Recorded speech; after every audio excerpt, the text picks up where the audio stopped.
नमस्कार माँ रोषे को आपण मानक स्वागत। आज मु आलू परोटा बनैबी से कौन कौन आवश्यक देखु। एमती आलू नहीं मु 3टा आलू एमती सीझे रखी। धनिया पत्र नहीं, पियाज नहीं, कंचा लंका, अटा, तेल, लुण, दही नहीं, चिकन पाउडर नहीं मु 2 चम्मच, भजा जीरा पाउडर नहीं, चाट मसला नहीं, आधा चम्मच नहीं, गोलमरीच पाउडर।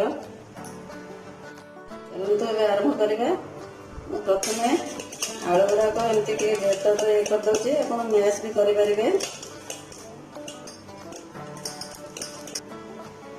देखो आलू सब एमती ग्रेट करदे से सब मसला पकईदे। दही दे दूची, दही टे फेंटिक रखी मु फ्रेश दहीटा देवे। चिकन मसला, चाट मसला,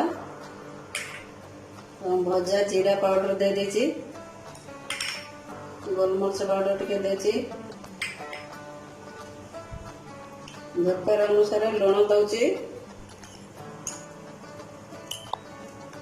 कटा पियाज दउची, कंचा लंका, धनिया पत्र। आपन पाखरे जब धनिया पत्र नथिबो मेथी पत्र भी दे परिबे। मेथी पत्र भी टेस्ट लागिबो ठीक। 3 चम्मच तेल मु नैची के खस्ता करिया पय परोटा तेल भी दे देबे टिके। पुणे एटा सब मिक्स कर देबे। अपन जदि लंका पाउडर भी खाइबे लंका पाउडर भी दे परिबे। ये मसला दे रहे अटा देवी, सब अटा दे दली देवी। मु देखु मु यही कटर रे 2 कटर अटा देची। 300-350 ग्राम अटा हम। ये मु भल कर दली देवी। एटा को पानी लगे नहीं, जदि भी पानी लगे आप पानी देवे।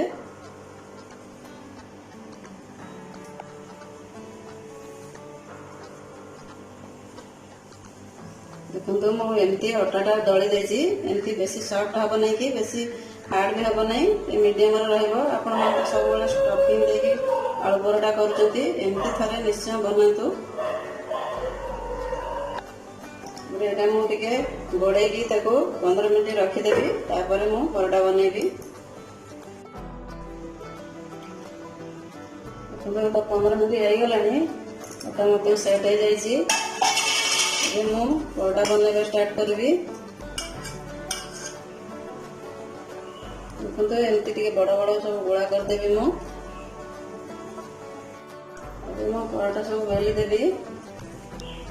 टे अटा छिटके छाट देकी हल्का हल्का बेलिबे, ना चारिपट गुड़ाक सब फाटी फाटी जीव। तावा गरम हो जाइए। मुझे परोटा पकाउची। गोटे साइड होगलानी मु आर साइडा नौटे दूची। टिके तेल पकेबी। तेल दे दूची।